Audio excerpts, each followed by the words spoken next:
Pernahkah Anda merasa terjebak dalam siklus menunda-nunda pekerjaan, lalu panik saat tenggat waktu sudah di depan mata? Selamat, Anda tidak sendirian. Fenomena ini kita kenal sebagai prokrastinasi. Tapi, pernahkah Anda berpikir lebih dalam? Apa sebenarnya kerugian dari kebiasaan ini? Ternyata, biayanya jauh lebih mahal dari sekadar waktu yang terbuang. Mari kita bongkar bersama. Prokrastinasi bukan sekadar malas. Secara psikologis, ini adalah mekanisme coping yang kompleks. Saat dihadapkan pada tugas yang terasa sulit, membosankan, atau menakutkan, otak kita, terutama amigdala, meresponsnya sebagai ancaman. Ini memicu respons lawan atau lari, dan pilihan termudah seringkali adalah lari.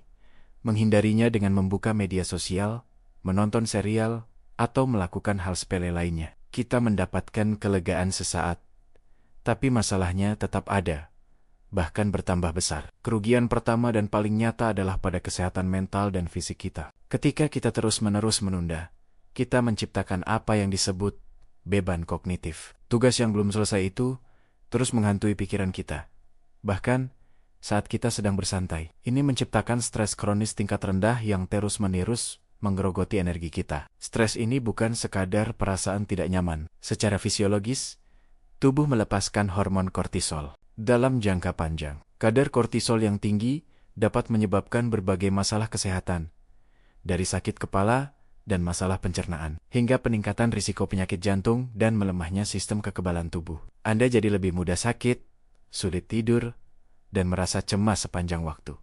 Ironis, bukan? Kita menunda untuk menghindari stres, tapi justru menciptakan stres yang lebih besar dan berkepanjangan. Selanjutnya, mari kita bicara soal uang dan karier. Dalam dunia profesional, prokrastinasi adalah resep kegagalan. Menunda pengajuan proposal bisa berarti kehilangan klien besar. Menunda belajar untuk sertifikasi bisa berarti kehilangan kesempatan promosi. Bahkan hal-hal kecil seperti menunda membayar tagihan bisa berujung pada denda dan biaya keterlambatan yang menumpuk. Ini adalah efek bola salju finansial. Kerugiannya bukan hanya nominal, tapi juga reputasi. Atasan dan kolega akan melihat Anda sebagai pribadi yang tidak dapat diandalkan, yang pada akhirnya menghambat pertumbuhan karier Anda.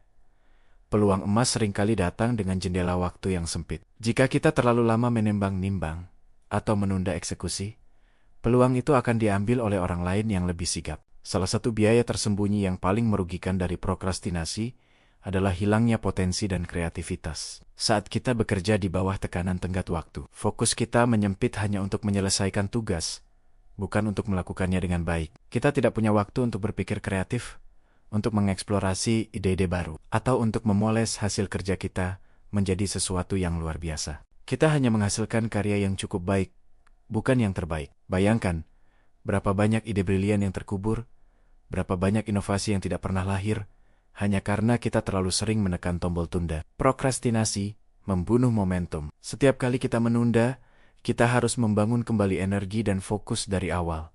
Sebuah proses yang sangat tidak efisien. Lebih jauh lagi, prokrastinasi merampas kesempatan kita untuk bertumbuh. Setiap tugas yang kita hindari adalah kesempatan belajar yang kita lewatkan. Menghadapi tantangan adalah cara kita mengembangkan keterampilan baru, membangun ketahanan, dan meningkatkan kepercayaan diri. Dengan terus-menerus menghindar, kita terjebak dalam zona nyaman yang stagnan. Kita tidak pernah tahu seberapa jauh kita bisa melangkah jika kita tidak pernah berani mengambil langkah pertama. Biaya kesempatan atau opportunity cost dari prokrastinasi sangatlah besar. Mungkin Anda bisa memulai bisnis sampingan, menguasai bahasa baru, atau menjadi ahli di bidang tertentu. Jika waktu yang dihabiskan untuk menunda dialihkan ke kegiatan produktif, jadi bagaimana cara kita memutus rantai setan ini? Kuncinya bukan tentang memaksakan diri dengan keras, tapi bekerja cerdas dengan memahami cara kerja otak kita. Pertama, pecah tugas besar menjadi bagian-bagian kecil yang lebih mudah dikelola. Psikolog menyebut ini tes decomposition. Tugas menulis laporan 20 halaman terdengar menakutkan, tapi membuat kerangka laporan atau menulis paragraf pendahuluan terdengar jauh lebih bisa dilakukan. Rayu otak Anda untuk memulai dengan langkah terkecil. Kedua, gunakan aturan 2 menit. Jika sebuah tugas bisa diselesaikan dalam waktu kurang dari 2 menit, lakukan sekarang juga. Jangan ditunda. Ini membantu membangun momentum dan mengurangi beban kognitif dari tumpukan tugas-tugas kecil. Membalas email singkat, merapikan meja, atau menelepon seseorang segera selesaikan. Ketiga, maafkan diri Anda. Rasa bersalah karena telah menunda-nunda justru bisa memicu siklus prokrastinasi lebih lanjut. Terima bahwa Anda telah menunda, lalu berkomitmen untuk melakukan langkah kecil ke depan. Sikap welas asih terhadap diri sendiri atau self-compassion terbukti lebih efektif dalam meningkatkan motivasi daripada kritik diri yang keras. Terakhir, ubah lingkungan Anda. Jika ponsel adalah sumber distraksi terbesar, letakkan di ruangan lain saat Anda perlu fokus. Jika Anda butuh suasana kerja yang tenang, pergilah ke perpustakaan. Mengurangi friksi untuk memulai pekerjaan baik dan menambah friksi untuk melakukan kebiasaan buruk adalah strategi yang sangat ampuh.